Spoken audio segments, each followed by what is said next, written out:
السلام علیکم ورحمۃ اللہ وبرکاتہ۔ قیامت کب آئے گی؟ یہ سوال عام طور پر ذہنوں میں اٹھتا ہے، قیامت کب آئے گی؟ لیکن اس کا علم اللہ تعالی نے کسی کو نہیں دیا، تاہم اللہ کے رسول صلی اللہ علیہ وسلم نے بہت اہتمام سے اس کی نشانیاں بیان فرمائی، بہت طویل بیانات میں اس کے بارے میں وضاحتیں فرمائی، تاکہ امت قیامت سے پہلے رونما ہونے والے فتنوں سے بچ جائے۔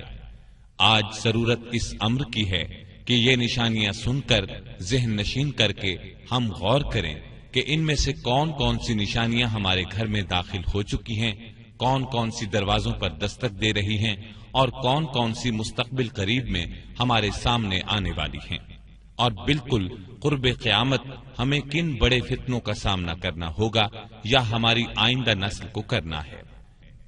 لیجئے سماعت فرمائیے، قیامت کب آئے گی؟ آپ پسند کریں تو میں آپ کو قیامت کی علامات تک بتا سکتا ہوں جو نبی صلی اللہ علیہ وسلم کی زبانی ہم تک پہنچی ہیں۔ یہ علامات دلچسپی سے خالی نہیں، اور ہر مسلمان کے لیے ان کا جاننا از حد ضروری بھی ہے۔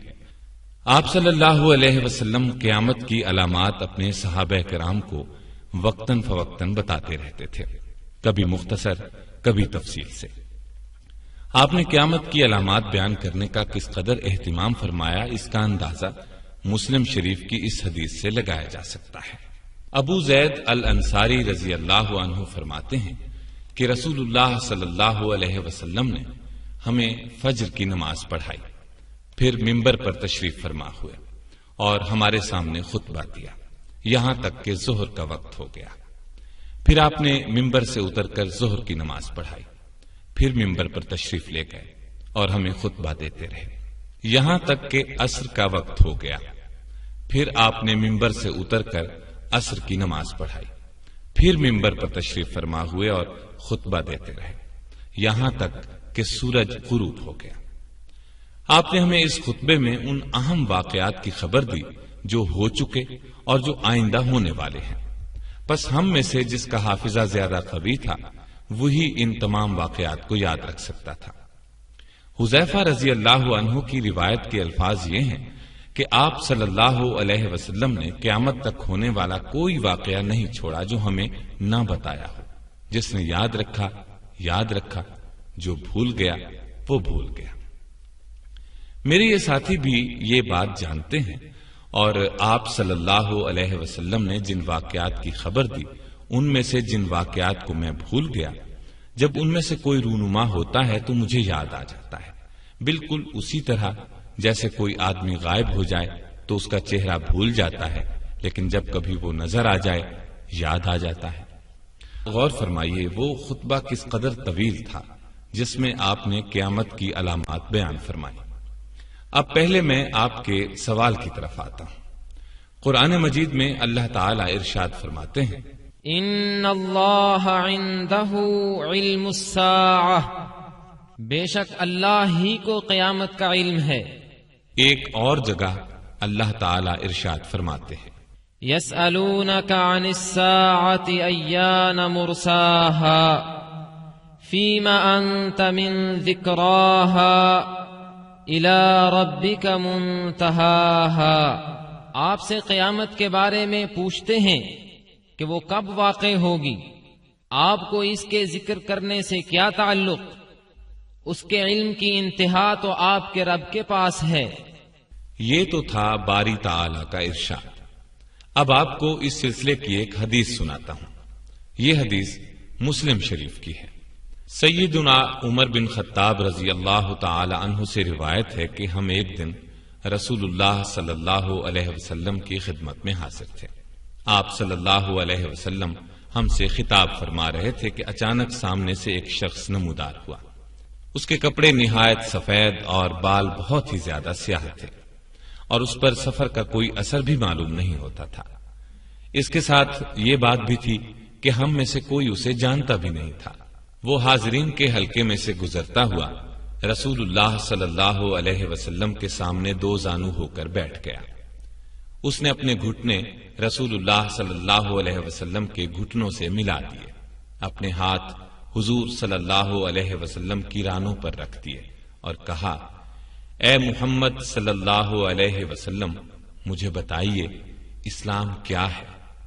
آپ نے فرمایا، اسلام یہ ہے کہ تم گواہی دو اللہ کے سوا کوئی معبود نہیں، محمد اللہ کے رسول ہیں، اور نماز قائم کرو اور زکوٰۃ ادا کرو اور ماہ رمضان کے روزے رکھو، اگر بیت اللہ کے حج کی طاقت رکھتے ہو تو حج کرو۔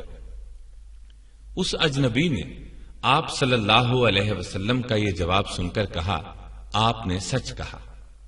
عمر رضی اللہ تعالیٰ عنہ جو اس حدیث کے راوی ہیں فرماتے ہیں کہ اس کی بات سن کر ہمیں تعجب ہوا کہ یہ شخص خود پوچھتا ہے اور تصدیق بھی کرتا ہے۔ اس کے بعد اس نے پوچھا، اب مجھے بتائیے ایمان کیا ہے؟ آپ صلی اللہ علیہ وسلم نے فرمایا، ایمان یہ ہے کہ تم اللہ، اس کے فرشتوں، اس کی کتابوں، اس کے رسولوں اور قیامت کے دن کو حق جانو اور مانو، ہر خیر اور شر کو بھی حق جانو اور مانو۔ اس نے کہا، آپ نے سچ فرمایا۔ اس کے بعد اس اجنبی نے پوچھا، آپ مجھے بتائیے احسان کیا ہے؟ آپ نے فرمایا، احسان یہ ہے کہ اللہ کی بندگی تم اس طرح کرو گویا تم اس کو دیکھ رہے ہو، کیونکہ اگرچہ تم اس کو نہیں دیکھتے لیکن وہ تو تمہیں دیکھ رہا ہے۔ پھر اس نے پوچھا، مجھے قیامت کے بارے میں بتائیے کہ کب واقع ہوگی؟ آپ نے اس کے جواب میں فرمایا، جس سے یہ سوال کیا جا رہا ہے وہ اس سوال کرنے والے سے زیادہ نہیں جانتا۔ پھر اس نے کہا، مجھے اس کی کچھ نشانیاں ہی بتائیے۔ آپ صلی اللہ علیہ وسلم نے فرمایا، اس کی ایک نشانی تو یہ ہے کہ لونڈی اپنی مالکہ اور آقا کو جنے گی۔ ایک نشانی یہ ہے کہ تم دیکھو گے جن کے پاؤں میں جوتا اور تن پر کپڑے نہیں ہیں اور جو تنگ دست اور بکریاں چرانے والے ہیں، وہ بڑی بڑی عمارتیں بنانے لگیں گے اور اس میں ایک دوسرے پر بازی لے جانے کی کوشش کریں گے۔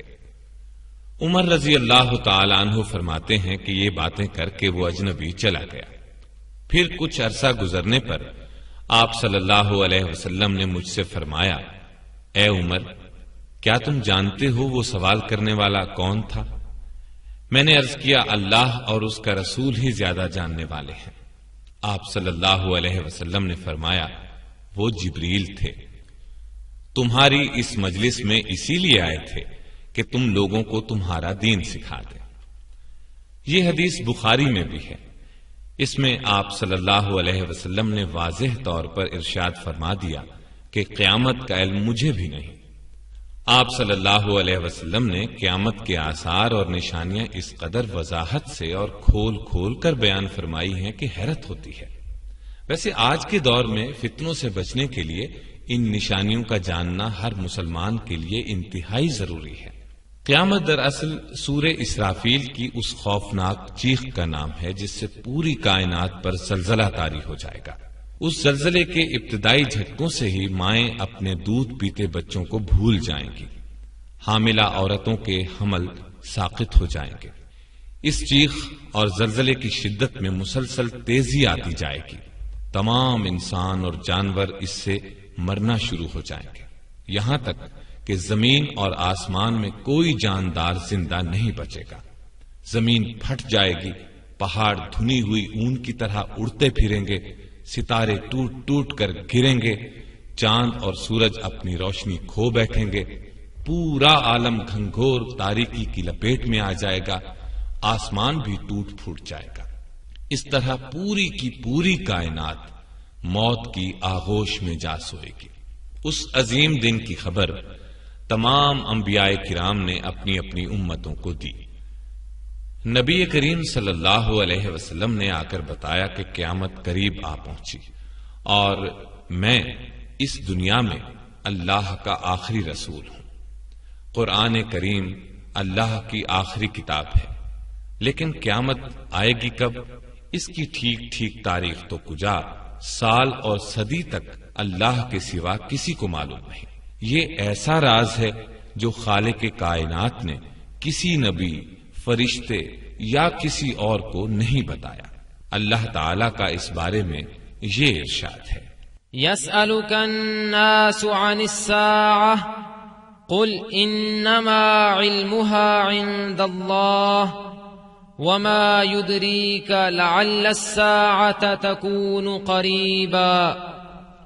لوگ آپ سے قیامت کے بارے میں پوچھتے ہیں، کہہ دو کہ اس کا علم صرف اللہ کے پاس ہے، آپ کو کیا خبر، بہت ممکن ہے کہ قیامت بالکل ہی قریب ہو۔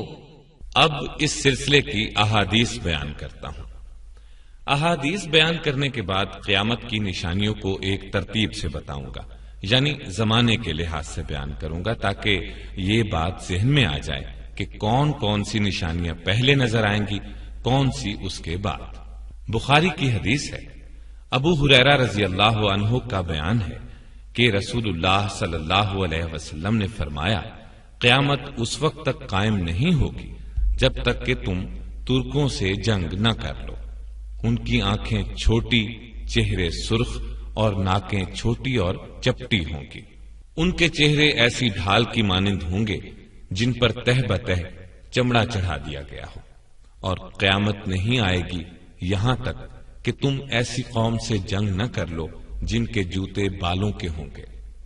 ایک روایت کے الفاظ یوں ہیں، علامات قیامت میں سے یہ بات بھی ہے کہ تم ایسی قوم سے جنگ کرو گے جن کے چہرے چوڑے ہوں گے۔ مسلم کی حدیث میں ان لوگوں کی یہ نشانی بھی بیان کی گئی ہے کہ وہ بالوں کا لباس پہنتے ہوں گے۔ ان احادیث میں جس قوم سے مسلمانوں کو جنگ کی خبر دی گئی ہے وہ تاتاری ہیں۔ یہ لوگ ترکستان سے قہر الہی بن کر عالم اسلام پر ٹوٹ پڑے تھے۔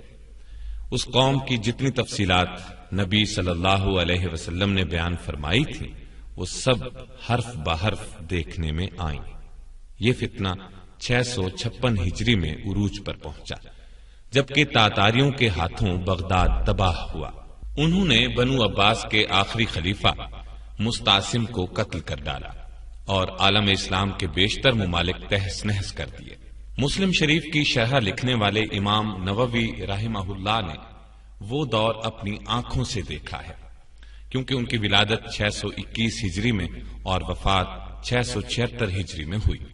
چنانچہ مسلم کی شرح میں وہ ان احادیث کے بارے میں بیان فرماتے ہیں۔ یہ سب پیش گوئیاں رسول اللہ صلی اللہ علیہ وسلم کا معجزہ ہیں، کیونکہ ان ترکوں سے جنگ ہو کر رہی۔ وہ سب صفات ان میں موجود ہیں جو رسول اللہ صلی اللہ علیہ وسلم نے بیان فرمائی۔ ان کی آنکھیں چھوٹی، چہرے سرخ، ناکیں چھوٹی اور چپٹی، چہرے چوڑے ہیں اور ایسی ڈھال کی طرح ہیں جن پر تہ بتہ چمڑا منڈ دیا گیا ہو، بالوں کے جوتے پہنتے ہیں۔ غرض یہ ان تمام صفات اور نشانیوں کے ساتھ ہمارے زمانے میں موجود ہیں۔ مسلمانوں نے ان سے بارہا جنگ کی ہے اور اب بھی کر رہے ہیں۔ ہم اللہ سے دعا کرتے ہیں کہ مسلمانوں کے حق میں بہتر انجام کرے، مسلمانوں پر اپنا لطف ہمیشہ برقرار رکھے اور اپنے رسول پر رحمت نازل فرمائے، جو اپنی خواہش نفس سے نہیں بولتے تھے بلکہ جو کچھ وہی ان کی طرف بھیجی جاتی تھی وہی بیان فرماتے تھے۔ بہت خوب، یہ باتیں سن کر ایک عجیب سا مزہ آ رہا ہے۔ میں زندگی میں یہ باتیں پہلی بار سن رہا ہوں۔ مطلب یہ کہ یہ علامت تو پوری ہو چکی ہے۔ ہاں بالکل۔ اب سنیے، قیامت کی ایسی ہی علامات میں سے ایک علامت حجاز کی آگ۔ کیا فرمایا؟ حجاز کی آگ؟ میں سمجھا نہیں۔ میں وضاحت کرتا ہوں۔ یہ حدیث بھی بخاری اور مسلم کی ہے۔ ابو ہریرہ رضی اللہ تعالی عنہ فرماتے ہیں کہ نبی کریم صلی اللہ علیہ وسلم نے فرمایا، قیامت اس وقت تک نہیں آئے گی جب تک کہ سرزمین حجاز سے ایک آگ نہیں نکلے گی۔ وہ آگ بسرا میں اونٹوں کی گردنیں روشن کر دے گی۔ یہ بات بھی سمجھ میں نہیں آئی۔ وضاحت کرتا ہوں۔ یہ عظیم آگ تاتار کے فتنے سے قریباً 1 سال پہلے مدینہ طیبہ کے نواح میں انہی صفات کے ساتھ ظاہر ہو چکی ہے جو ان احادیث میں بیان کی گئی ہیں۔ یہ آگ جمعہ 6 جمادی الثانی 654 ہجری کو نکلی اور آگ کے بڑے سمندر کی طرح میلوں میں پھیل گئی۔ جو پہاڑ اس کی زد میں آئے ان کو اس نے راکھ بنا ڈالا۔ 52 دن تک یعنی 27 رجب تک مسلسل بھڑکتی رہی اور پوری طرح سرد ہونے میں 3 ماہ لگ گئے۔ اس آگ کی روشنی مکہ مکرمہ، یمبو، تیما، حتیٰ کہ حدیث کے الفاظ کے مطابق بصرا جیسے دور دراز مقام پر بھی دیکھی گئی۔ اس آگ کی خبر پورے عالم اسلام میں پھیل گئی تھی۔ چنانچہ اس زمانے کے محدثین اور مورخین نے اپنی تصانیف میں بہت تفصیل سے اس کا ذکر کیا ہے۔ مسلم شریف کی شرح لکھنے والے امام نووی اس حدیث کی شرح میں فرماتے ہیں، حدیث میں جس آگ کی خبر دی گئی ہے یہ قیامت کی علامات میں سے ایک مستقل علامت ہے، اور ہمارے زمانے میں مدینہ طیبہ میں ایک آگ 654 ہجری میں نکلی ہے جو بہت عظیم آگ تھی۔ مدینہ طیبہ سے مشرقی سمت میں حرہ کے پیچھے نکلی ہے۔ تمام اہل شام اور سب شہروں میں اس کی خبر پہنچ چکی ہے۔ خود مجھے مدینے کے ان لوگوں نے اس کی خبر دی ہے جو اس وقت مدینے میں موجود تھے۔ مشہور مفسر امام محمد بن احمد قرطبی بھی اس زمانے کے بلند پایا عالم ہیں۔ وہ بھی بخاری اور مسلم کی اس حدیث کے ذیل میں لکھتے ہیں، حجاز میں مدینہ طیبہ سے ایک آگ نکلی ہے، اس کی ابتدا زبردست زلزلے سے ہوئی۔ یہ زلزلہ بدھ 3 جمادی الثانی 654 ہجری کی رات عشاء کے بعد آیا اور جمعے کے دن چاشت کے وقت تک جاری رہ کر ختم ہو گیا، اور آگ قریظہ کے مقام پر حرہ کے پاس نمودار ہوئی۔ یہ ایسے عظیم شہر کی صورت میں نظر آ رہی تھی جس کے گرد فصیل بنی ہوئی ہو اور اس پر کنگرے، برج اور مینارے بنے ہوئے ہوں۔ کچھ ایسے لوگ بھی دکھائی دیے جو اس آگ کو ہانک رہے تھے۔ جس پہاڑ پر سے گزرتی تھی اس کو گرا کر راکھ بنا دیتی تھی، پگھلا دیتی تھی۔ آگ کے اس مجموعے میں سے ایک حصہ سرخ اور نیلا نہر کی صورت میں نکلتا تھا۔ اس میں بادل کی سی گرج تھی۔ وہ سامنے کی چٹانوں کو اپنی لپیٹ میں لے لیتا تھا اور عراقی مسافرین کے اڈے تک پہنچ جاتا تھا۔ اس کی وجہ سے راکھ ایک بڑے پہاڑ کی مانند جمع ہو گئی تھی۔ پھر آگ مدینے کے قریب پہنچ گئی، مگر اس کے باوجود مدینے میں ٹھنڈی ہوا آتی رہی۔ اس آگ میں سمندر جیسا جوش و خروش دیکھا گیا۔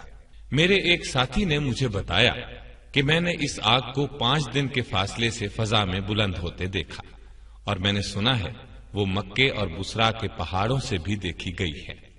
اس کے بعد امام قرطبی نے لکھا ہے، یہ واقعہ رسول اللہ صلی اللہ علیہ وسلم کی نبوت کے دلائل میں سے ہے۔ اس آگ کے بارے میں محدث ابو شامہ المقدسی الدمشقی نے بھی اپنی کتاب میں قریب یہی تفصیلات لکھی ہیں۔ علامہ سمہودی نے اپنی کتاب وفاء الوفا میں اس زمانے کے لوگوں کے بیانات قلم بند کیے ہیں۔ یہ کہ اس زمانے میں مدینہ طیبہ کے نواح میں آفتاب اور چاند کی روشنی دھوئیں کی کثرت کی وجہ سے اتنی دھندلی ہو گئی تھی کہ ایسا معلوم ہوتا تھا سورج اور چاند کو گرہن لگ گیا ہے۔ ابو شامہ کا بیان بھی انہوں نے نقل کیا ہے۔ وہ فرماتے ہیں، ہمارے یہاں دمشق میں اس کا یہ اثر ظاہر ہوا کہ دیواروں پر سورج کی روشنی دھندلی ہو گئی۔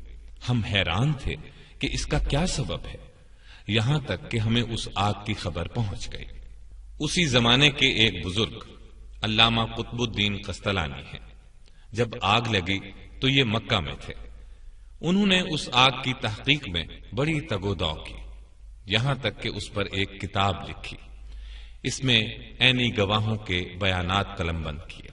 اس کتاب میں انہوں نے یہ عجیب واقعہ نقل کیا ہے۔ مجھے ایک ایسے شخص نے یہ بات بتائی ہے جس پر میں اعتماد کرتا ہوں۔ اس نے حرہ کے پتھروں میں سے ایک بہت بڑا پتھر اپنی آنکھوں سے دیکھا ہے۔ اس کا کچھ حصہ حرم مدینہ کی حد سے باہر تھا۔ آگ اس کے صرف اس حصے کو لگی جو حرم کی حد سے باہر تھا، اور جب پتھر کے اس حصے تک پہنچی جو حرم میں داخل تھا تو بجھ گئی اور ٹھنڈی ہو گئی۔ یہ نبی اکرم صلی اللہ علیہ وسلم کا ایک اور معجزہ ہے کہ اتنی بڑی آگ حرم مدینہ میں داخل نہ ہو سکی، یہاں تک کہ ایک ہی پتھر کا جو حصہ حرم سے باہر تھا وہ جل گیا، جو اندر تھا اس کو آگ نہ جلا سکی اور ٹھنڈی ہو گئی۔ اسی زمانے کے ایک بزرگ قاضی صدر الدین ہیں۔ یہ دمشق کے حاکم تھے، لیکن قاضی بننے سے پہلے یہ بصرہ میں ایک مدرسے کے مدرس تھے۔ آگ کے واقعے کے وقت بھی بصرہ میں تھے۔ انہوں نے مشہور مفسر حافظ ابن کثیر کو بتایا، جن دنوں یہ آگ نکلی ہوئی تھی میں نے ایک دیہاتی کو کہتے ہوئے سنا، وہ میرے والد کو بتا رہا تھا کہ ہم لوگوں نے اس آگ کی روشنی میں اونٹوں کی گردنیں دیکھی ہیں، اور یہ بالکل وہ بات ہے جس کی خبر رسول اللہ صلی اللہ علیہ وسلم نے دی تھی، یہ کہ اس آگ سے بصرہ میں اونٹوں کی گردنیں روشن ہو جائیں گی۔ اس آگ کے بارے میں نبی کریم صلی اللہ علیہ وسلم نے 3 باتیں ارشاد فرمائی تھیں۔ ایک یہ کہ وہ آگ حجاز میں نکلے گی، دوسری یہ کہ اس سے وادی بہہ پڑے گی، تیسری یہ کہ اس سے بصرہ کے مقام پر اونٹوں کی گردنیں روشن ہو جائیں گی۔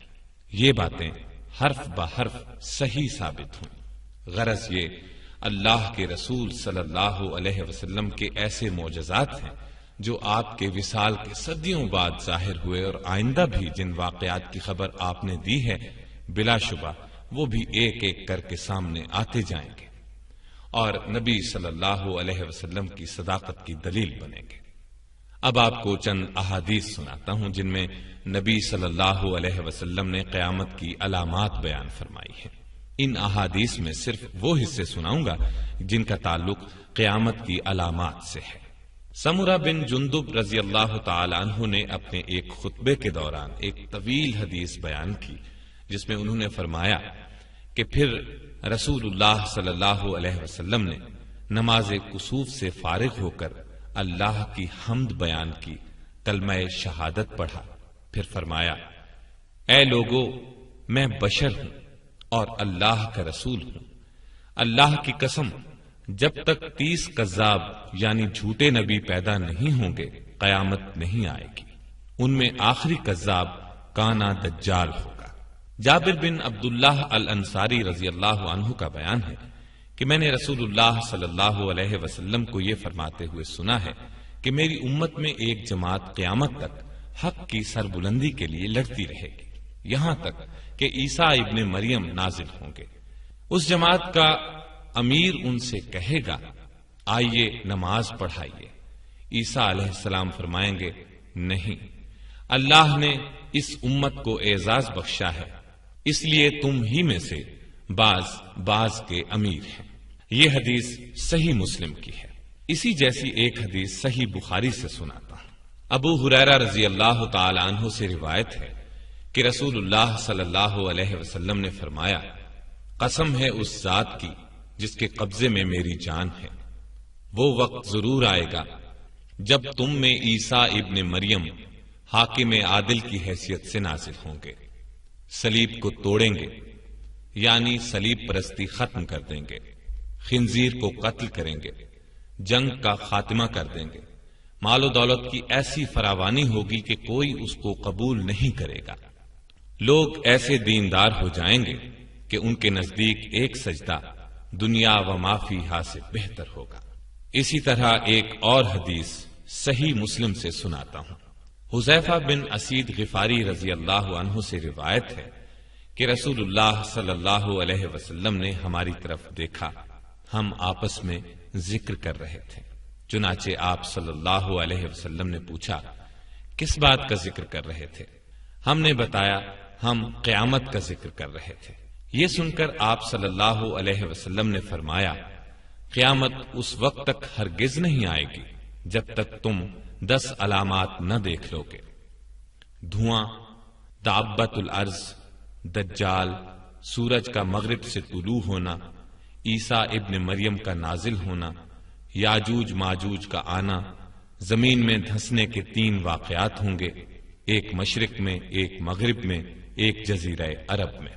آخر میں یمن سے ایک آگ نکلے گی، وہ لوگوں کو حشر کے میدان کی طرف دھکیلے گی، اور ایک روایت کے مطابق 10ویں علامت ایک آندھی آئے گی جو لوگوں کو سمندر میں پھینک دے گی۔ صحیح مسلم کی ایک اور روایت میں ہے، ابو ہریرہ رضی اللہ تعالی عنہ سے روایت ہے کہ رسول اللہ صلی اللہ علیہ وسلم نے ارشاد فرمایا، 6 چیزوں سے پہلے نیک کاموں میں جلدی کرو: دھواں، دجال، دابت الارض، سورج کا مغرب سے طلوع ہونا اور ایک عام اور خاص لوگوں کا فتنہ۔ تفسیر ابن کثیر میں اس دھوئیں کی وضاحت لکھی ہے کہ یہ دھواں قیامت کے بالکل نزدیک نظر آئے گا۔ یہ دھواں کفار پر چھا جائے گا اور ان کے لیے یہ دردناک عذاب ہوگا۔ اس دھوئیں سے مومنوں کو تو صرف زکام سا محسوس ہوگا، لیکن کفار اور منافقین کے یہ کانوں میں گھس جائے گا، جس سے ان کے سر ایسے گرم اور سخت ہو جائیں گے جیسے آگ پر بھون دیے گئے ہوں۔ دابت الارض کا مطلب یہ ہے کہ قیامت کے نزدیک اللہ تعالی زمین سے ایک جانور کو نکالیں گے، وہ ان سے باتیں کرے گا۔ یہ وہ وقت ہوگا جب عیسیٰ علیہ السلام کی وفات ہو چکی ہوگی اور اللہ کی نافرمانی اور کفر دنیا میں پھیل چکا ہوگا، اسلام کے اکثر حصے پر عمل چھوڑ دیا گیا ہوگا۔ تو اس وقت اللہ تعالیٰ اس جانور کو نکالے گا جو مومن اور کافر میں فرق کرے گا، تاکہ لوگ کفر سے باز آ جائیں۔ پھر یہ جانور غائب ہو جائے گا، لوگوں کو سنبھلنے کی مہلت دی جائے گی، مگر وہ پھر بھی سرکشی پر اڑے رہیں گے۔ تب آفتاب کے مغرب سے طلوع ہونے کا عظیم واقعہ پیش آئے گا۔ اس کے بعد کسی کافر کی توبہ قبول نہیں ہوگی۔ اب ایک طویل ترین حدیث سناتا ہوں جس میں بہت زیادہ وضاحت اور تفصیل ہے، سنیے۔ نواس بن سمعان رضی اللہ تعالی عنہ کا بیان ہے کہ ایک صبح رسول اللہ صلی اللہ علیہ وسلم نے دجال کا ذکر فرمایا اور اس کے فتنے کے بارے میں وضاحت فرمائی۔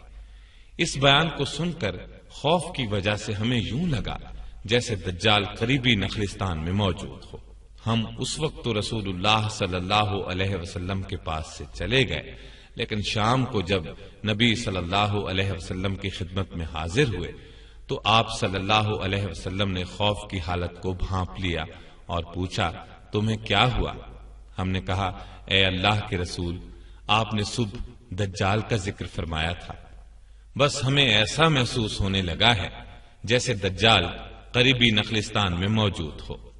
یہ سن کر رسول اللہ صلی اللہ علیہ وسلم نے ارشاد فرمایا، اپنی امت کے بارے میں مجھے دجال سے زیادہ دوسری چیز کا ڈر ہے، کیونکہ دجال اگر میری زندگی میں نکلا تو تمہاری طرف سے اس کا مقابلہ کرنے والا میں موجود ہوں، لہذا تمہیں فکر کی ضرورت نہیں، اور اگر وہ میری وفات کے بعد نکلا تو ہر مسلمان اپنا دفاع خود کرے گا، میرے بعد اللہ تعالیٰ تو ہر مسلمان کا حامی و ناصر ہے ہی۔ ایک منٹ آسم میاں، اس دوسری چیز کے بارے میں کوئی وضاحت نہیں آئی۔ آپ صلی اللہ علیہ وسلم ہمارے بارے میں دجال سے زیادہ کس چیز سے خوف زدہ تھے؟ اس حدیث میں اس دوسری چیز کی وضاحت نہیں ہے، لیکن دوسری احادیث کے مطالعے سے پتہ چلتا ہے کہ وہ دوسری چیز گمراہ کرنے والے رہنما اور سربراہ ہے۔ اب آگے حدیث سنیں۔ دجال کی علامات اور حالات پھر سن لو۔ وہ جوان ہوگا، بال سخت گھنگریالے ہوں گے، اس کی ایک آنکھ بے نور ہوگی، میرے خیال میں وہ عبد العزا بن قطن کی شکل صورت جیسا ہوگا۔ تم میں ایک منٹ، یہ بات سمجھ میں نہیں آئی۔ یہ ایک شخص کا نام ہے جو اسلام سے پہلے مر گیا تھا، یہاں اس کا حلیہ مراد ہے۔ صحابہ کرام نے اسے دیکھا تھا، اس لیے نبی صلی اللہ علیہ وسلم نے مثال کے طور پر یہ بات بیان فرمائی۔ ہاں تو آگے حدیث کے الفاظ یہ ہیں، تم میں سے جو دجال کو پائے وہ اس پر سورہ کہف کی ابتدائی آیات پڑھ دے۔ معاف کیجیے گا، پھر ٹوکنا پڑ رہا ہے۔ اس کا مطلب ہے جو سورہ کہف کی ابتدائی آیات اس پر پڑھ دے گا وہ اس کے فتنے سے محفوظ ہو جائے گا۔ آگے سنیے۔ وہ شام اور عراق کے درمیان ایک راستے پر نمودار ہوگا اور دائیں بائیں ہر طرف فساد پھیلائے گا۔ اے اللہ کے بندو، تم اس وقت ثابت قدم رہنا۔ ہم نے پوچھا، اے اللہ کے رسول، وہ دنیا میں کتنا عرصہ رہے گا؟ آپ صلی اللہ علیہ وسلم نے فرمایا، 40 روز، جن میں سے ایک دن 1 سال کے برابر، اور ایک دن 1 مہینے کے برابر، اور ایک دن 1 ہفتے کے برابر ہوگا، اور باقی ایام عام دنوں کے برابر ہوں گے۔ ہم نے پوچھا، اے اللہ کے رسول، جو دن سال کے برابر ہوگا اس میں کیا ہمارے لیے ایک ہی دن کی نمازیں کافی ہوں گی؟ آپ صلی اللہ علیہ وسلم نے فرمایا نہیں، بلکہ تم ہر نماز کے لیے وقت کا اندازہ کر لیا کرنا۔ ہم نے پوچھا اے اللہ کے رسول، زمین پر اس کی رفتار کتنی تیز ہوگی؟ آپ نے فرمایا بارش کی طرح تیز ہوگی جسے پیچھے سے ہوا ہانک رہی ہو۔ پس وہ ایک قوم کے پاس آئے گا اور ان سے کہے گا اسے رب مان لیں۔ وہ لوگ اس پر ایمان لے آئیں گے اور اس کی بات مان لیں گے۔ پھر وہ بادلوں کو حکم دے گا تو بادل بارش برسائیں گے، زمین کو حکم دے گا تو وہ نباتات اگائے گی۔ چنانچہ ان کے مویشی جو صبح چرنے گئے تھے شام کو اس حالت میں لوٹیں گے کہ ان کے کوہان خوب اونچے، تھن دودھ سے لبریز اور کوکھیں بھری ہوئی ہوں گی۔ پھر وہ ایک قوم کے پاس آئے گا اور ان سے کہے گا اسے رب مان لو۔ وہ انکار کریں گے تو دجال وہاں سے چلا جائے گا، لیکن دوسری صبح جب یہ لوگ اٹھیں گے تو ان میں قحط پھیل چکا ہوگا، ان کے مال مویشی میں سے کچھ بھی باقی نہیں بچے گا، اور دجال ایک ویران زمین سے گزرے گا تو اس سے کہے گا اپنے خزانے اگل دے، تو زمین کے خزانے نکل کر اس طرح اس کے پیچھے چلیں گے جیسے شہد کی مکھیاں اپنے بادشاہ کے پیچھے چلتی ہیں۔ پھر وہ ایک پرشباب آدمی کو بلائے گا اور اسے تلوار مار کر 2 ٹکڑے کر دے گا۔ اس کے دونوں ٹکڑوں کے درمیان اتنا فاصلہ ہوگا جتنا تیر مارنے والے اور اس کے نشانے کے درمیان ہوتا ہے۔ پھر وہ اس نوجوان کو آواز دے گا، پس وہ نوجوان زندہ ہو کر ہنستا ہوا پر رونق چہرے کے ساتھ اس کی طرف بڑھے گا۔ ابھی یہ اسی حال میں ہوگا کہ اللہ تعالی عیسیٰ ابن مریم کو بھیج دے گا۔ وہ دمشق کے مشرقی جانب سفید مینارے پر اتریں گے۔ اس وقت وہ ہلکے زرد رنگ کی 2 چادروں میں ہوں گے۔ وہ دونوں ہاتھ 2 فرشتوں کے بازوؤں پر رکھے ہوئے ہوں گے۔ جب سر جھکائیں گے تو اس سے پانی کے قطرے ٹپکیں گے، سر اٹھائیں گے تو اس سے ایسے قطرات گریں گے جو چاندی کے دانوں کی طرح چمکدار ہوں گے اور موتیوں کی طرح سفید ہوں گے۔ عیسیٰ علیہ السلام کے سانس کی ہوا جس کافر کو لگے گی وہ مر جائے گا، اور جہاں تک آپ کی نظر جائے گی وہاں تک آپ کا سانس پہنچے گا۔ پس عیسیٰ علیہ السلام دجال کو تلاش کریں گے یہاں تک کہ اسے لد کے دروازے پر جا لیں گے اور قتل کر ڈالیں گے۔ 1 منٹ آسن میاں، یہ کیا نام ہوا لد؟ جی ہاں، یہ مقام فلسطین میں ہے، آج کل اسرائیل کے قبضے میں ہے۔ اسی مقام پر یہودیوں کا جنگی ایئرپورٹ ہے اور لد یا لڈاہی کے نام سے مشہور ہے۔ مطلب یہ کہ آج بھی یہ مقام لد کہلاتا ہے۔ ہاں، تو عیسیٰ علیہ السلام دجال کو قتل کر دیں گے۔ پھر ان کے پاس وہ لوگ آئیں گے جن کو اللہ تعالیٰ نے دجال کے فتنے سے محفوظ رکھا تھا۔ عیسیٰ علیہ السلام ان کے چہروں سے سفر کی گرد اور رنج و غم کے آثار مٹا دیں گے اور انہیں جنت میں بلند درجات کی خوشخبری سنائیں گے۔ عیسیٰ علیہ السلام اسی قسم کے حالات میں ہوں گے کہ اللہ تعالیٰ ان کے پاس وہی بھیجے گا کہ اب میں نے اپنی ایسی مخلوق یعنی یاجوج ماجوج کو نکالا ہے جس سے لڑنے کی کسی میں طاقت نہیں، لہذا آپ میرے خاص بندوں یعنی مومنین کو کوہ طور پر جمع کر لیجیے۔ چنانچہ عیسیٰ علیہ السلام ایسا ہی کریں گے، اور اللہ تعالیٰ یاجوج ماجوج کو اتنی بڑی تعداد میں بھیجے گا کہ وہ ہر بلندی سے اتر پڑیں گے اور تیز رفتاری کے باعث پھسلتے ہوئے محسوس ہوں گے۔ جب ان کا پہلا حصہ بحیرہ طبریہ سے گزرے گا تو اس کا سارا پانی پی کر ختم کر دے گا۔ جب ان کا آخری حصہ وہاں سے گزرے گا تو کہے گا یہاں کبھی پانی تھا؟ عیسیٰ ابن مریم اور ان کے ساتھی اس وقت کوہ طور پر محصور ہو چکے ہوں گے، اور کھانے پینے کی چیزوں کی کمی کا اس وقت یہ حال ہوگا کہ ایک بیل کے سر کو 100 دیناروں سے بہتر خیال کیا جائے گا۔ اب اللہ کے نبی اور ان کے ساتھی اللہ سے دعا کریں گے، بس اللہ وبا کی صورت یاجوج ماجوج پر ایک کیڑا مسلط کرے گا جو ان کی گردنوں میں پیدا ہوگا، اس سے سب کے جسم پھٹ جائیں گے اور سب کے سب دفعتاً ہلاک ہو جائیں گے۔ پھر اللہ کے نبی عیسیٰ علیہ السلام اور ان کے ساتھی کوہ طور سے اتر آئیں گے۔ زمین پر انہیں بالشت بھر جگہ ایسی نظر نہیں آئے گی جسے یاجوج ماجوج کی لاشوں اور تعفن نے بھر نہ دیا ہو۔ اللہ کے نبی عیسیٰ علیہ السلام اور ان کے ساتھی پھر اللہ سے دعا کریں گے۔ اس دعا کے نتیجے میں اللہ تعالی اتنے بڑے بڑے پرندے بھیجے گا جن کی گردنیں بختی اونٹوں کی گردنوں جتنی ہوں گی۔ یہ پرندے ان لاشوں کو اٹھا کر جہاں اللہ چاہے گا پھینک دیں گے۔ پھر اللہ ایسی بارش برسائے گا جس سے نہ کوئی مٹی کا گھر بچے گا نہ چمڑے کا خیمہ، یعنی بارش مکانات والی بستیوں میں بھی ہوگی اور ان جنگلوں میں بھی جہاں خانہ بدوش خیموں میں رہتے ہیں۔ یہ بارش زمین کو دھو کر آئینے کی مانند صاف کر دے گی۔ پھر اللہ تعالی زمین کو حکم دے گا اپنی پیداوار اگا اور اپنی برکت پھر سے ظاہر کر دے۔ چنانچہ ایسا ہوگا، اور ایک انار اتنا بڑا ہوگا کہ اس کو آدمیوں کی ایک پوری جماعت کھا سکے گی، اور اس کے چھلکے کے نیچے لوگ سایہ حاصل کریں گے۔ دودھ میں اتنی برکت ہوگی کہ دودھ دینے والی ایک اونٹنی لوگوں کی بہت بڑی جماعت کے لیے کافی ہوگی، اور دودھ دینے والی گائے پورے قبیلے کے لیے کافی ہوگی، اور دودھ دینے والی بکری پوری برادری کے لیے کافی ہوگی۔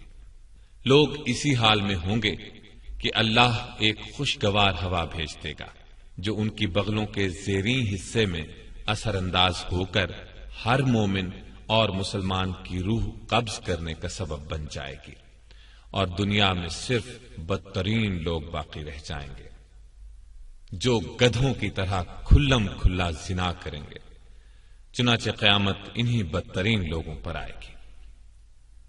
یہ حدیث مسلم، ابو داؤد، ترمذی، ابن ماجہ وغیرہ کتب احادیث میں موجود ہے۔ ایک اور حیرت انگیز حدیث سناتا ہوں، وہ بھی صحیح مسلم کی ہے۔ ابو ہریرہ رضی اللہ تعالیٰ عنہ فرماتے ہیں کہ رسول اللہ صلی اللہ علیہ وسلم نے فرمایا، قیامت سے پہلے یہ واقعہ ضرور ہو کر رہے گا کہ اہل روم اعماق یا وابق کے مقام پر پہنچ جائیں گے۔ ان کی طرف مدینے سے ایک لشکر پیش قدمی کرے گا۔ وہ اس زمانے کے بہترین لوگوں پر مشتمل ہوگا۔ جب دونوں لشکر آمنے سامنے صف بستہ ہوں گے تو رومی کہیں گے، ہمارے جو آدمی قید کیے گئے ہیں اور جو اب مسلمان ہو چکے ہیں انہیں اور ہمیں تنہا چھوڑ دو، ہم ان سے جنگ کریں گے۔ مسلمان کہیں گے، نہیں، اللہ کی قسم، ہم اپنے بھائیوں کو ہرگز تمہارے حوالے نہیں کریں گے۔ اس پر وہ ان سے جنگ کریں گے۔ ان میں سے 1/3 مسلمان بھاگ کھڑے ہوں گے جن کی توبہ اللہ تعالیٰ کبھی قبول نہیں کریں گے، یعنی ان کو توبہ کی توفیق بھی نہیں ہوگی، اور 1/3 مسلمان قتل ہو جائیں گے جو اللہ کے نزدیک افضل ترین شہداء ہوں گے۔ باقی 1/3 مسلمان فتح حاصل کر لیں گے۔ اس کا نتیجہ یہ ہوگا کہ یہ لوگ آئندہ کے لیے ہر فتنے سے محفوظ ہو جائیں گے۔ اس کے بعد جلد ہی یہ لوگ قسطنطینیہ فتح کر لیں گے۔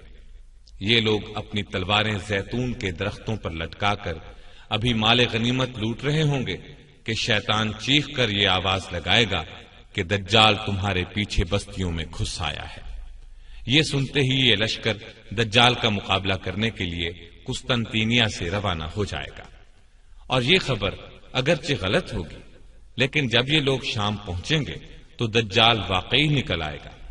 ابھی مسلمان جنگ کی تیاری اور صفیں درست کرنے ہی میں مشغول ہوں گے کہ نماز فجر کی اقامت ہو جائے گی، اور فوراً ہی عیسیٰ ابن مریم علیہ السلام آسمان سے نازل ہو جائیں گے اور مسلمانوں کے امیر کو ان کی امامت کا حکم فرمائیں گے۔ اللہ کا دشمن دجال جب عیسیٰ علیہ السلام کو دیکھے گا تو اس طرح گھلنے لگے گا جس طرح نمک پانی میں گھلتا ہے۔ چنانچہ اگر وہ اس کو قتل نہ کرے تب بھی وہ گھل گھل کر ہلاک ہو جائے، لیکن اللہ اسے ان کے ہاتھوں سے قتل کرائے گا، اور وہ لوگوں کو اپنے حربے پر اس کا خون لگا ہوا دکھائیں گے۔ قاسم صاحب، اب میں آپ کو بہت سی روایات کا خلاصہ سناتا ہوں۔ نبی صلی اللہ علیہ وسلم نے فرمایا، جب دجال نکلے تو تم ثابت قدم رہنا، میں تمہارے سامنے اس کی وہ علامات بیان کیے دیتا ہوں جو پہلے کسی نبی نے بیان نہیں کی۔ وہ سب سے پہلے تو یہ دعویٰ کرے گا کہ میں نبی ہوں، حالانکہ میرے بعد کوئی نبی نہیں۔ پھر وہ دعویٰ کرے گا کہ میں تمہارا رب ہوں، حالانکہ تم اپنے رب کو مرنے سے پہلے نہیں دیکھ سکتے۔ مطلب یہ کہ اس کا نظر آنا ہی اس بات کی دلیل ہوگا کہ وہ رب نہیں ہے۔ دوسرے یہ کہ وہ کانا ہوگا، حالانکہ تمہارا رب کانا نہیں ہے۔ تیسرے یہ کہ اس کی دونوں آنکھوں کے درمیان کافر لکھا ہوگا، جس کو ہر مومن پڑھ لے گا، خواہ وہ لکھنا پڑھنا جانتا نہ بھی ہو۔ دجال کے فتنوں میں سے ایک فتنہ یہ ہوگا کہ اس کے ساتھ ایک جنت اور ایک آگ ہوگی، مگر حقیقت میں اس کی جنت آگ اور آگ جنت ہوگی۔ بس جو شخص اس کی آگ میں مبتلا ہو اس کو چاہیے کہ اللہ سے فریاد کرے اور سورہ کہف کی ابتدائی آیات پڑھے۔ ایسا کرنے سے وہ آگ اس کے لیے اسی طرح ٹھنڈی ہو جائے گی جس طرح ابراہیم علیہ السلام پر ٹھنڈی ہوئی تھی۔ اس کا ایک فتنہ یہ ہوگا کہ وہ کسی دیہاتی سے کہے گا، اگر تیرے مردہ ماں باپ کو میں زندہ کر دوں تو کیا تو شہادت دے گا کہ میں تیرا رب ہوں؟ وہ کہے گا ہاں، میں گواہی دوں گا۔ پس دیہاتی کے سامنے دو شیطان اس کے ماں باپ کی صورت بنا کر آئیں گے اور کہیں گے، بیٹا تو اس کی پیروی کر، یہ تیرا رب ہے۔ اس کا ایک فتنہ یہ ہوگا کہ اسے اللہ کی طرف سے مومنین کی آزمائش کے لیے ایک مومن شخص پر قدرت دی جائے گی، پس وہ اس کو قتل کر دے گا اور آرے سے چیر کر اس کے دونوں ٹکڑوں کو الگ الگ ڈال دے گا۔ پھر لوگوں سے کہے گا، میرے اس بندے کی طرف دیکھو، میں اسے ابھی زندہ کر دوں گا۔ اور یہ پھر کہے گا، اس کا رب میرے سوا کوئی اور ہے۔ چنانچہ اللہ تعالیٰ اس شخص کو زندہ کر دیں گے اور خبیث دجال اس سے کہے گا، بتا تیرا رب کون ہے؟ وہ کہے گا، میرا رب اللہ ہے اور تو اللہ کا دشمن ہے، تو دجال ہے۔ اللہ کی قسم، تیرے دجال ہونے کا جتنا مجھے آج یقین ہے اتنا پہلے کبھی نہ تھا۔ اس کا ایک فتنہ یہ ہوگا کہ وہ بادلوں کو بارش کا حکم دے گا تو وہ بارش برسائیں گے، اور زمین کو اگانے کا حکم دے گا تو وہ اگائے گی۔ اس کا ایک فتنہ یہ ہوگا کہ اس کا گزر ایک بستی سے ہوگا، بستی کے لوگ اس کو جھٹلائیں گے تو ان کے سارے مویشی ہلاک ہو جائیں گے۔ ایک اور فتنہ یہ ہوگا کہ وہ ایک بستی سے گزرے گا، وہ لوگ اس کی تصدیق کریں گے تو وہ بادلوں کو بارش کا حکم دے گا، بادل بارش برسائیں گے، اور زمین کو اگانے کا حکم دے گا تو وہ اگائے گی۔ حتیٰ کہ اسی روز شام کو جب ان کے مویشی چرنے کے بعد واپس آئیں گے تو وہ خوب موٹے ہوں گے، ان کی کوکھیں بھری ہوئی ہوں گی اور تھن دودھ سے لبریز ہوں گے۔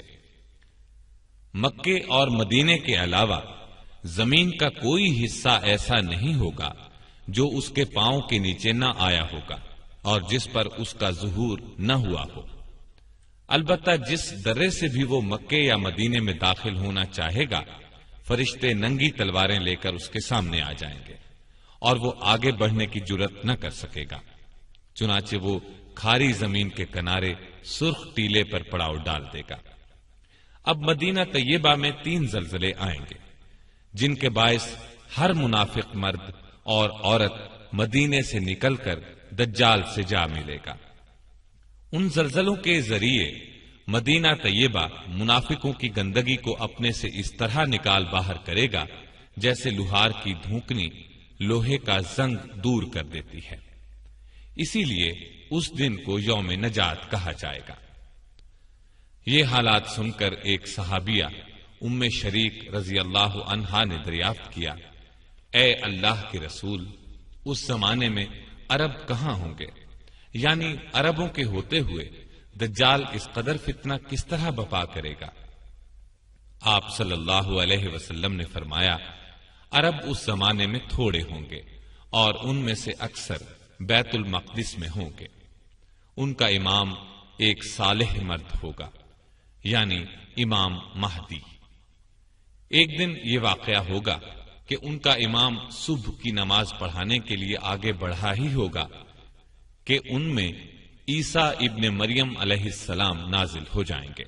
چنانچہ امام پیچھے ہٹے گا تاکہ عیسیٰ علیہ السلام نماز پڑھائیں، لیکن عیسیٰ علیہ السلام اس کے کندھوں پر ہاتھ رکھ کر فرمائیں گے، یہ نماز آپ ہی پڑھائیں، کیونکہ اس نماز کی اقامت آپ کے لیے ہوئی ہے۔ جب امام نماز پڑھا کر فارغ ہوں گے تو عیسیٰ علیہ السلام کہیں گے، دروازہ کھولو۔ دروازہ کھول دیا جائے گا۔ اس کے دوسری طرف دجال ہوگا اور اس کے ساتھ 70,000 یہودی ہوں گے اور قیمتی موٹے کپڑے پہنے ہوں گے۔ جب دجال عیسیٰ علیہ السلام کو دیکھے گا تو اس طرح گھلنے لگے گا جیسے نمک پانی میں گھلتا ہے۔ وہ بھاگ کھڑا ہوگا۔ عیسیٰ علیہ السلام اس سے فرمائیں گے، میری ایک ضرب تیرے لیے مقدر ہو چکی ہے، اس سے تو بچ نہیں سکے گا۔ چنانچہ وہ اسے باب لد پر جا لیں گے اور قتل کر ڈالیں گے۔ پس اللہ یہودیوں کو شکست دے گا۔ اللہ کی مخلوق میں سے جس چیز کے پیچھے بھی کوئی یہودی چھپنا چاہے گا، خواہ پتھر ہو، درخت ہو یا دیوار، اس چیز کو بولنے کی طاقت عطا فرمائی جائے گی اور وہ پکارے گی، اے مومن، اے اللہ کے بندے، یہ میرے پیچھے یہودی چھپا ہوا ہے، آ کر اسے قتل کر دے۔ پھر عیسیٰ علیہ السلام زکوٰۃ کی وصولی بند کر دیں گے۔ نہ بکری کی زکوٰۃ وصول کی جائے گی، نہ اونٹ کی۔ اس کی وجہ یہ ہوگی کہ سب مالدار ہوں گے، کوئی زکوٰۃ لینے والا نہیں ہوگا۔ بغض و عداوت ختم ہو جائے گی، ہر زہریلے جانور کا زہر ختم ہو جائے گا، حتیٰ کہ چھوٹا بچہ اگر سانپ کے منہ میں ہاتھ دے دے گا تو وہ اس کو کوئی نقصان نہیں پہنچائے گا، اور چھوٹی بچی شیر کا منہ ہاتھ سے کھولے گی تو وہ اسے کچھ نہیں کہے گا۔ بکریوں کے ریوڑ میں بھیڑیا اس طرح رہے گا جیسے ان کی حفاظت کرنے والا کتا۔ زمین امن و امان سے بھر جائے گی جیسے برتن پانی سے بھر جاتا ہے، اور کلمہ سب کا ایک ہوگا، پس اللہ کے سوا کسی کی عبادت نہ کی جائے گی۔ ابن ماجہ اور مسند احمد کی ایک روایت میں یہ بھی ہے کہ اس کے بعد لوگ اپنے اپنے شہروں کو واپس ہو جائیں گے تو اس وقت یاجوج ماجوج نکل پڑیں گے۔ ان کی تفصیل میں نواس بن سمعان والی حدیث میں بتا ہی چکا ہوں۔ اب ابو داؤد اور مسند احمد وغیرہ سے ایک حدیث اور سن لیں۔ ابو ہریرہ رضی اللہ تعالی عنہ سے روایت ہے کہ نبی اکرم صلی اللہ علیہ وسلم نے فرمایا، میرے اور عیسیٰ ابن مریم علیہ السلام کے درمیان کوئی نبی نہیں، اور وہ نازل ہوں گے۔ جب تم ان کو دیکھو تو پہچان لینا، ان کا قد و قامت میانہ، رنگ سرخ و سفید ہوگا، ہلکے زرد رنگ کی 2 چادروں میں ہوں گے، سر کے بال اگرچہ بھیگے ہوئے نہ ہوں گے تب بھی چمک اور صفائی کی وجہ سے یوں محسوس ہوگا جیسے پانی کے قطرے ٹپک رہے ہیں۔ اسلام کی خاطر کفار سے قتال کریں گے، پس صلیب توڑ ڈالیں گے، خنزیر کو قتل کریں گے اور جزیہ لینا بند کر دیں گے۔ اللہ ان کے سوا تمام ادیان و مذاہب کو ختم کر دے گا، انہی کے ہاتھوں دجال کو قتل کرائے گا۔ پس عیسیٰ علیہ السلام زمین میں 40 سال رہ کر وفات پائیں گے اور مسلمان ان کی نماز جنازہ پڑھیں گے۔ مسلم کی ایک روایت میں یہ بھی ہے کہ عیسیٰ علیہ السلام حج یا عمرہ یا دونوں کریں گے، اور یہ کہ تمام اہل کتاب عیسیٰ علیہ السلام کی موت سے پہلے ان کی تصدیق کریں گے، یعنی ان پر ایمان لے آئیں گے۔ ان کی وفات کے بعد مسلمان ایک شخص کو اپنا امیر چن لیں گے۔ اس امیر کی موت کے 30 سال گزرنے نہ پائیں گے کہ قرآن سینوں سے اٹھا لیا جائے گا، پہاڑ اپنے مرکزوں سے ہٹ جائیں گے، پھر ایک خوشگوار ہوا چلے گی جو مومنین کی روحیں قبض کرے گی، پھر دنیا میں صرف بدترین لوگ رہ جائیں گے، انہی پر قیامت آئے گی۔ سور پھونکا جائے گا، سور پھونکے جانے کی چند آیات سن لیں۔ یوم ينفخ في الصور ونحشر المجرمین یومئذ زرقا، جس روز سور پھونکا جائے گا اور ہم گناہ گاروں کو جمع کریں گے اور ان کی آنکھیں نیلی نیلی ہوں گی۔ فَإِذَا نُفِخَ فِي الصُّورِ فَلَا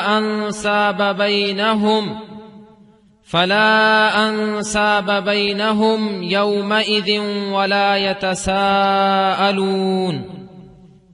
پھر جب سور پھونکا جائے گا تو نہ تو ان میں قرابتیں رہیں گی اور نہ ایک دوسرے کو پوچھیں گے۔ وَيَوْمَ يُنفَخُ فِي الصُّورِ فَفَزِعَ مَن فِي السَّمَاوَاتِ وَمَن فِي الْأَرْضِ إِلَّا مَن شَاءَ اللَّهُ وَكُلٌّ أَتَوْهُ دَاخِرِينَ۔ اور جس روز سور پھونکا جائے گا تو آسمانوں اور زمین والے سب گھبرا اٹھیں گے مگر جسے اللہ چاہے، اور سب اس کے پاس عاجز ہو کر چلے آئیں گے۔ اس کا کیا مطلب ہے مگر وہ جسے اللہ چاہے؟ مطلب یہ کہ اللہ کے محبوب بندوں کو اس وقت بھی کوئی گھبراہٹ نہیں ہوگی۔ اور سنیے، وَنُفِخَ فِي الصُّورِ فَإِذَا هُم مِّنَ الْأَجْدَاثِ إِلَى رَبِّهِمْ يَنْسِلُونَ قَالُوا يَا وَيْلَنَا مَنْ بَعَثَنَا مِنْ مَرْقَدِنَا هَذَا مَا وَعَدَ الرَّحْمَنُ وَصَدَقَ الْمُرْسَلُونَ إِنْ كَانَتْ إِلَّا صَيْحَةً وَاحِدَةً فَإِذَا هُمْ جَمِيعٌ لَدَيْنَا مُحْضَرُونَ۔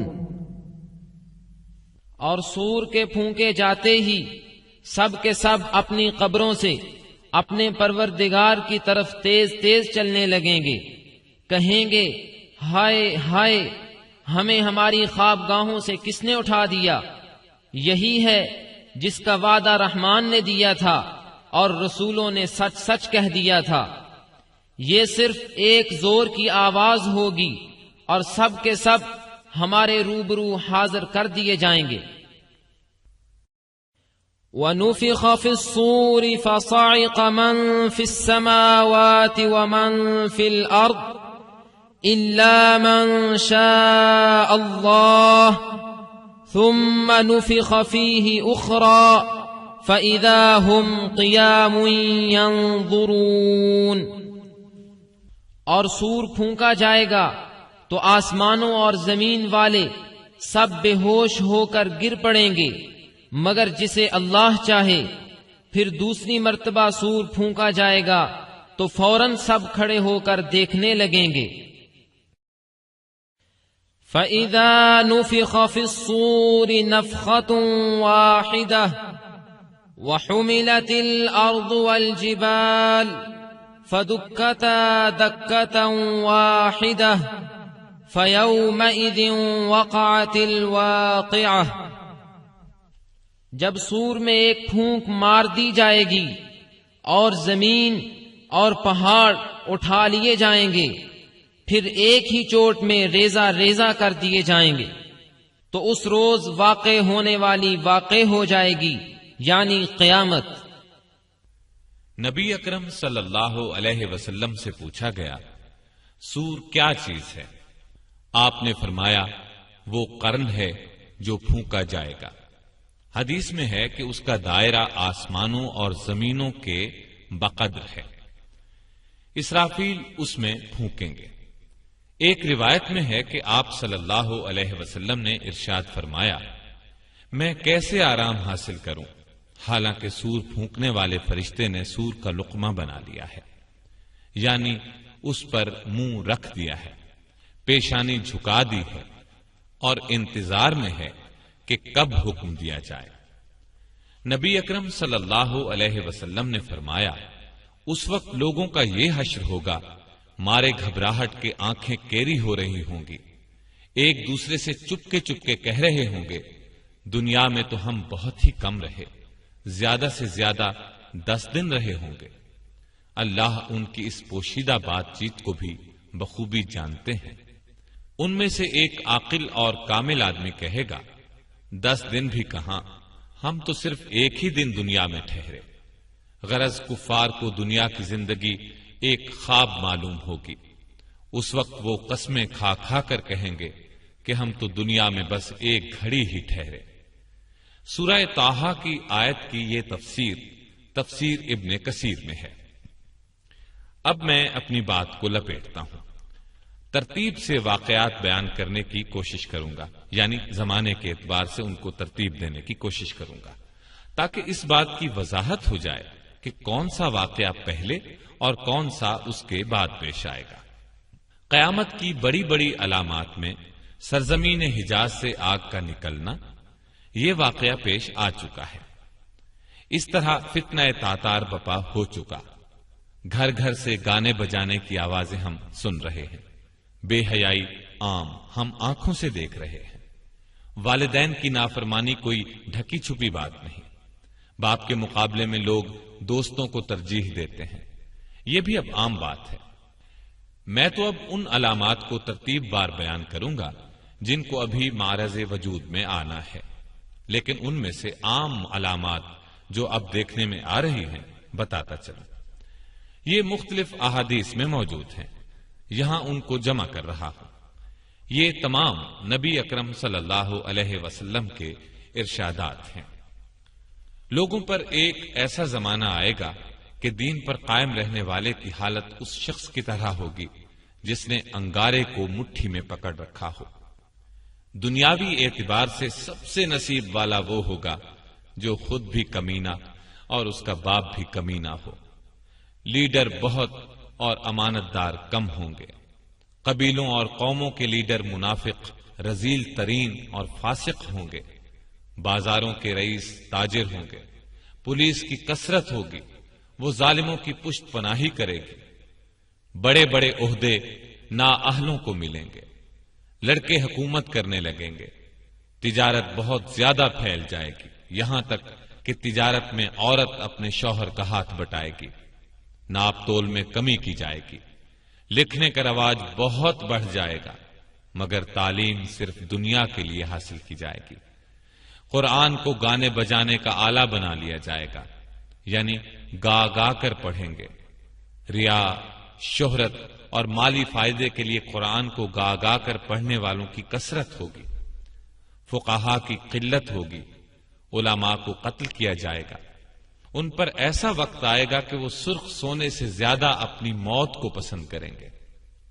اس امت کے آخری لوگ پہلے لوگوں پر لعنت کریں گے، امانت دار کو خائن اور خائن کو امانت دار کہا جائے گا، جھوٹے کو سچا اور سچے کو جھوٹا کہا جائے گا، اچھائی کو برا اور برائی کو اچھا سمجھا جائے گا، اجنبی لوگوں سے حسن سلوک کیا جائے گا اور رشتہ داروں کے حقوق پامال کیے جائیں گے، بیوی کی اطاعت اور ماں باپ کی نافرمانی کی جائے گی، مسجدوں میں شور و شغب اور دنیا کی باتیں ہوں گی، سلام صرف جان پہچان کے لوگوں کو کیا جائے گا، حالانکہ سلام ہر مسلمان کو کرنا چاہیے، چاہے اس سے جان پہچان ہو یا نہ ہو۔ طلاقوں کی کثرت ہوگی، نیک لوگ چھپتے پھریں گے، کمینے لوگوں کا دور دورہ ہوگا، لوگ فخر اور ریا کے طور پر اونچی اونچی عمارات بنانے میں ایک دوسرے کا مقابلہ کریں گے، شراب کا نام نبید، سود کا نام نفع اور رشوت کا نام ہدیہ رکھ کر ان کو حلال سمجھا جائے گا، سود، جوا، گانے بجانے کے آلات، شراب خوری اور زنا کی کثرت ہوگی، بے حیائی اور حرامی اولاد کی کثرت ہوگی، دعوت میں کھانے پینے کے علاوہ عورتیں بھی پیش کی جائیں گی، اچانک اموات کی کثرت ہوگی، لوگ موٹی موٹی گدیوں پر سواری کر کے مسجدوں کے دروازوں تک آئیں گے، ان کی عورتیں کپڑے پہنتی ہوں گی لیکن لباس باریک اور چست ہونے کی وجہ سے ننگی ہوں گی، ان کے سر بختی اونٹوں کے کوہانوں کی طرح ہوں گے، یعنی وہ اس طرح بال بنائیں گی تو اونٹ کے کوہان نظر آئیں گے، مٹک مٹک کر چلیں گے، لوگوں کو اپنی طرف مائل کریں گے، یہ لوگ نہ جنت میں داخل ہوں گے نہ اس کی خوشبو پائیں گے، مومن آدمی ان کے نزدیک باندی سے بھی زیادہ رذیل ہوگا، مومن ان برائیوں کو دیکھے گا مگر روک نہیں سکے گا، جس کی وجہ سے وہ اندر ہی اندر کڑھتا رہے گا، یہ تمام علامات نبی اکرم صلی اللہ علیہ وسلم نے اس زمانے میں بیان فرمائی جب ان کا تصور بھی مشکل تھا، لیکن آج ہم اپنی آنکھوں سے ان سب کو دیکھ رہے ہیں۔ کوئی علامت اپنی انتہا کو پہنچی ہوئی ہے، کوئی ابھی ابتدائی مرحلے میں ہے۔ جب یہ سب علامات اپنی انتہا کو پہنچ جائیں گی، اس وقت قیامت کی بڑی بڑی اور قریبی علامات کا سلسلہ شروع ہو جائے گا، جو مختصراً دوبارہ عرض کرتا ہوں۔ عیسیٰ علیہ السلام کی آمد سے قبل مسلمان امام مہدی کی قیادت میں رومیوں سے جنگ کریں گے اور جنگ میں قسطنطینیہ کو فتح کریں گے۔ جب یہ لوگ مال غنیمت جمع کر رہے ہوں گے تو شیطان کی طرف سے دجال کے نکل آنے کی جھوٹی خبر مشہور ہوگی۔ جب لشکر کے لوگ واپس شام پہنچیں گے تو دجال واقعی نکل آئے گا اور اس کے ساتھ 70,000 اصفہان کے یہودی ہوں گے۔ جب دجال کا فتنہ اپنے عروج پر ہوگا تو اس وقت عیسیٰ علیہ السلام کا دمشق کی مشرقی سمت سفید مینارے پر فجر کے وقت نزول ہوگا۔ عیسیٰ علیہ السلام دجال کا تعاقب کریں گے اور اسے لد کے مقام پر قتل کریں گے۔ عیسیٰ علیہ السلام صلیب کو توڑیں گے اور یہودیوں کو چن چن کر قتل کریں گے اور خنزیر کو قتل کریں گے۔ ان کے زمانے میں کوئی بھی غیر مسلم نہیں رہے گا، تمام لوگ اسلام لے آئیں گے، ہر طرف امن و امان ہوگا، آپس میں پیار محبت ہوگا اور نفرت و بغض دلوں میں باقی نہ رہے گا۔ عیسیٰ علیہ السلام کے زمانے ہی میں یاجوج ماجوج نکلیں گے اور ہر طرف تباہی پھیلائیں گے۔ عیسیٰ علیہ السلام اللہ سے دعا کریں گے جس کے نتیجے میں وہ ہلاک ہو جائیں گے۔ عیسیٰ علیہ السلام اس دنیا میں 40 سال اور ایک روایت کے مطابق 45 سال رہیں گے۔ ان کے زمانے میں پوری دنیا میں ایک بھی کافر نہیں رہے گا، جہاد موقوف ہو جائے گا، نہ خراج وصول کیا جائے گا اور نہ جزیہ، مال و زر کی فراوانی ہوگی۔ جب آپ کی وفات ہوگی تو مسلمان آپ کی نماز جنازہ پڑھیں گے اور آپ کو دفن کریں گے۔ عیسیٰ علیہ السلام کی وفات کے بعد ایک جانور زمین سے نکلے گا جو لوگوں سے باتیں کرے گا۔ اس کے بعد زمین میں دھنس جانے کے 3 واقعات ہوں گے، ایک مشرق میں، دوسرا مغرب میں اور تیسرا جزیرہ عرب میں۔ قیامت کی ایک بہت بڑی علامت یہ ہوگی کہ سورج ایک روز مغرب سے طلوع ہوگا، جسے دیکھتے ہی تمام کافر ایمان لے آئیں گے۔ لیکن اس علامت کے ظاہر ہونے کے بعد کسی کا ایمان لانا قبول نہیں کیا جائے گا اور گناہ گار مسلمانوں کی اس وقت کی توبہ بھی قبول نہ ہوگی۔ ایک خوشگوار ہوا چلے گی، وہ تمام مومنین کی روحیں قبض کر لے گی اور کوئی مومن پوری دنیا میں زندہ نہیں رہ جائے گا۔ پھر دنیا میں صرف بدترین لوگ رہ جائیں گے۔ وہ گدھوں کی طرح کھلم کھلا زنا کریں گے، پھر پہاڑ دھن دیے جائیں گے۔ بالآخر انہی بدترین لوگوں پر قیامت آئے گی۔ زمین نیچے سے اوپر تک کپ کپائے گی اور جتنے مردے اس میں ہیں سب کو نکال باہر کرے گی۔ پہاڑ اس دن دھنی ہوئی روئی کے گالوں کی طرح اڑتے پھریں گے، زمین لپیٹ دی جائے گی۔ اس دن ہر نیک اور بد کا انجام ظاہر ہو جائے گا۔ اللہ تعالی ہمیں اپنے فضل و کرم سے اس دن کی سختیوں سے بچائے، آمین۔